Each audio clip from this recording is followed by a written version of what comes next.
अरे नाही नाही, बाकीचं सोड, बाकीचं सोड. नाही नाही, मी काय म्हणते, हे बघ, गावचं जे पोलीस स्टेशन आहे ना, तिकडे जाऊन नीट चौकशी करायला पाहिजे.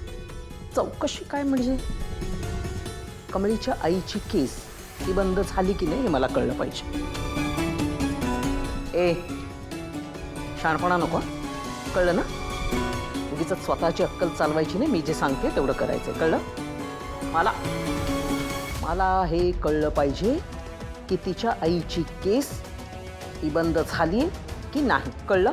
नीट ऐकू आलं? तेवढं करायचं. ठेव फोन आणि कामाला लाग, चल. आई, ए आई, कसलं इतकं टेन्शन घेतलंयस? अगं त्या कमळीने तिच्या आईचं सगळं कार्य केलंय आणि मग ती मुंबईत आली आहे ना ती बया. मग तू तिच्या आईचा इतका विचार करतेसच का ग? एवढी भीती का वाटते तुला? म्हणजे हे बघ, तुला ते स्वप्न पडलं होतं, बाकी काही नाहीये. रिलॅक्स राहा ना जरा.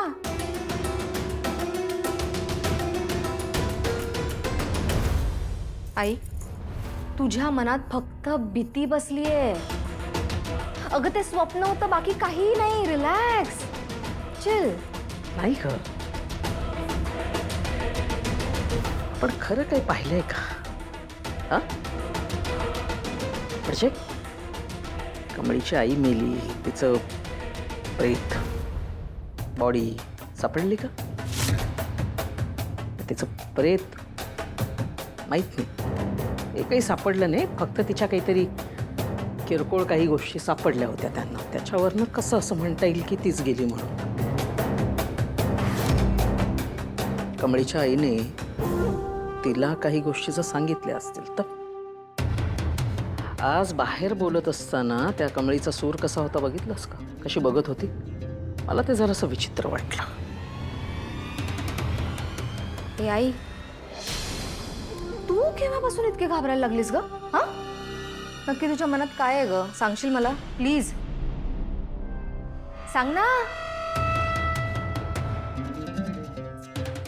जस्ट स्टेट गावच्या तिने मला माफी मागायला लावली. मी तिला ना सोडणार नाही, मी सांगून ठेवतीये. आलीस आता हिचं ऐका, हो की नाही? आता तुम्ही दोघीच मला सांगा की मी कुणाचं ऐकू, कुणाला सांभाळू? मॉमच्या क्षणा अगे अगौ, मी तुझ्याशी नाही बोलत, मी तुझ्याशी बोलते, तू ऐकून घे. आज त्या गावछापने मला त्या चीफ वॉचमॅनला सॉरी बोलायला लावलं. Sorry what? मला गॉड, नाही नाही, मला ना तिचा रिव्हेंज घ्यायचा. मला ना रिव्हेंज घ्यायचा म्हणजे घ्यायचा. ते घेतल्याशिवाय मी शांत नाही राहणार आहे. हो हो हो, कळलं मला.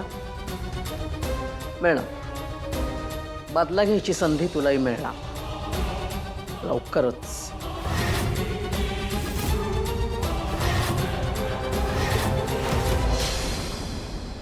मी आपल्याला विनंती केली आणि आपण इथे आलात त्याबद्दल थँक्यू इन्स्पेक्टर. अलीकडे ह्यांचा जो अपघात झाला त्याची तुम्ही चौकशी करतच आहात, पण माझी तुम्हाला आणखीन एक विनंती आहे. 18-19 वर्षापूर्वी ह्यांच्या गाडीला जो अपघात झाला होता ना, त्याची सुद्धा तुम्ही पुन्हा चौकशी सुरू करावी असं मला वाटतंय. हो मॅडम, मला त्या गाडीची डिटेल्स द्या तुम्ही. हो, मी तुम्हाला डॉक्युमेंट सगळे देतो, पण गाडीचं पासिंग संपलं आहे. काही हरकत नाही, तुम्ही एक काम करा, मला त्या डॉक्युमेंटचा फोटो काढून द्या आणि गाडीची पासिंग एक्सटेंड करून घ्या, कारण ती गाडी आपल्या या केसमध्ये एक महत्त्वाची लिंक असू शकते. ओके. मी तुम्हाला ही विनंती केली त्या पाठीमागे एक कारण आहे. मला असा खूप दाट संशय आहे की या दोन्ही अपघातांच्या मागे एकच व्यक्ती असावी. ठीक आहे मॅडम, आम्ही लगेच तपास सुरू करतो. Thank you inspector. आई, मी सुद्धा RTOत जाऊन येतो. तिथे एक ओळखीचा एजंट आहे माझ्या, आपलं काम पण पटकन होईल. ठीक आहे, चल तुला तुझ्या खोलीत सोडतो. डॉक्टरांनी 2 दिवस बँडेज तसंच ठेवायला सांगितलं आहे, तेव्हा आराम करावाच लागणार आहे तुला. अरे आरामच तर करतेय मी. चल या, सावकाश.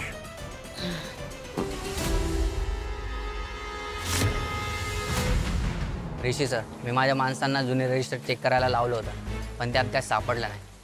तुम्ही दिलेल्या माहितीवरून काही समजत नाही आणि त्यात फक्त एकच आकडा दिसतोय.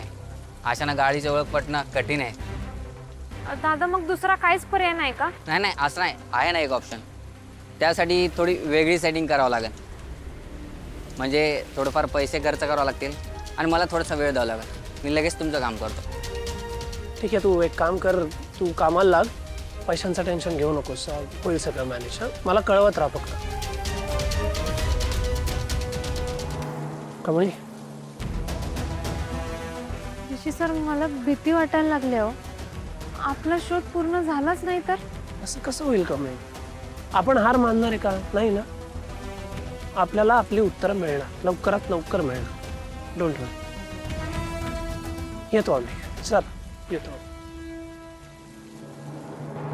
मॅडम, ऋषी सर आता या प्रोजेक्टमध्ये काम करत नाही आहेत का? नाही म्हटलं, बरेच दिवस झाले त्यांचे काही अपडेटच नाही आली. नाही सर, ऋषी सर आता दुसऱ्या कामामध्ये बिझी आहेत. त्यामुळे ह्या प्रोजेक्टचे आता सगळे डिस्कशन्स तुमच्यासोबत इथून पुढे मीच करणार आहे. मीच हे प्रोजेक्ट हँडल करणार आहे. सॉरी सर, पण ऋषी सरांचं विजन आम्हाला खूपच आवडलेलं होतं आणि म्हणूनच तर आम्ही ही डील फायनल केली होती. आता तेच ह्या प्रोजेक्टमध्ये नाहीत म्हटल्यानंतर नाही, डोंट वरी सर. ते काय आहे, माणसं जरी ती नसले तरी प्रोजेक्ट तोच असणार आहे ना. आणि तुम्हाला तर माहिती आहे, कॉर्पोरेट वर्ल्डमध्ये अशी माणसं बदलतच राहतात. हा, पण मी तुम्हाला खात्री देतो की आमच्याकडून ह्या प्रोजेक्टमध्ये काहीही फरक पडणार नाही. रोहित सर, फरक पडतोच. आणि कसं आहे ना, काही प्रोजेक्ट कागदावर नसतात तर ते डोक्यात असतात. आणि ऋषी सरांचं त्या प्रोजेक्टकडे बघण्याचं विजन हे खूप वेगळंच होतं. आय नो, मी सुद्धा होतोच ना त्या मीटिंगला. हो, मान्य आहे. पण बोलत तर एकच माणूस होता ना, ऋषी सर. आणि आम्ही त्यांच्यावरती विश्वास ठेवून ही डील केली होती. Sir, at least give me a chance. मी काय म्हणतो हे ऐकून तरी घ्या तुम्ही. ओके रोहित सर, मला एक सांगा, ऋषी सरांनी शेवटच्या प्रेझेंटेशनमध्ये एक एक्सपान्शन स्ट्रॅटेजी सांगितली होती, बरोबर? त्याच्यामध्ये थर्ड स्टेज तुम्ही मला काय एक्सप्लेन कराल? एक सेकंड सर.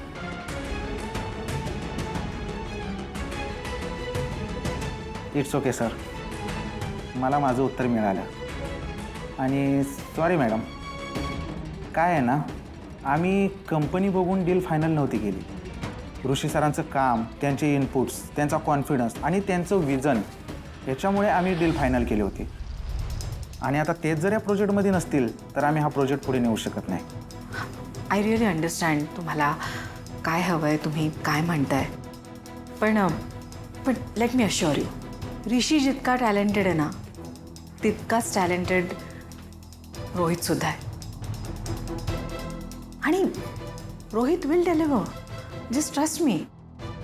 तुम्ही इतका टोकाचा निर्णय घेऊ नका. सॉरी मॅडम, ऋषी सर जर परत आले प्लीज इन्फॉर्म मी. आणि तोपर्यंत हा प्रोजेक्ट होल्डवर राहील असं समजा. प्लीज गैरसमज करून घेऊ नका. आमचा तुमच्या कंपनीवर पूर्ण विश्वास आहेच, परंतु आम्हाला या प्रोजेक्टमध्ये ऋषी सरच हवे आहेत. I understand.